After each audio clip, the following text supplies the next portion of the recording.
আমার নাম মোহাম্মদ তানভীর কাদের সিকদার, চট্টগ্রাম জেলার বাঁশখালী উপজেলার শিলকুপ ইউনিয়নের বাসিন্দা। আমি গত 24শে জুলাই আন্দোলনের সময় একজন আহত, যেটা হচ্ছে আমার এমএস কার্ড, মানে আহত অন্তর্ভুক্ত, মানে মাথায় গুলিবিদ্ধ হয়েছিলাম।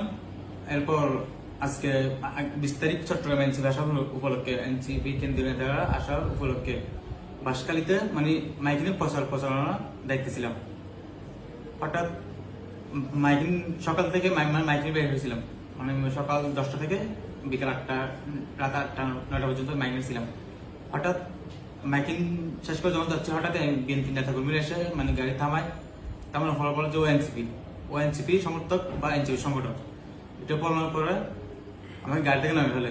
গাড়ি থেকে নামার পর এনসিপি ব্যানার ছিল, এনসিপি ব্যানার নিয়ে ফেলছিল, নেওয়ার পর এটা মানে আগুন দিয়েছিল ওইটাতে। এরপর আমাকে অতিরিক্ত বাবা হামলা চালায়, মানে যে জায়গায় গুলিবিদ্ধ হয়েছিলাম, 24-এর যে জায়গায় গুলিবিদ্ধ হয়েছিলাম ওই জায়গায় ওরা আজকেও আমাকে হামলা চালায়। মানে হামলা চালার পরে মানে ব্লাডিং হওয়ার পরে আমি ওখানে অজ্ঞান হয়ে গেছিলাম। এরপরে কয়েকজন আমাকে উদ্ধার করে মানে চট্টগ্রামে পাঠাই দেয়। আমি এটার সুষ্ঠু বিচার ও অন্যায়ের নিন্দা জানাই।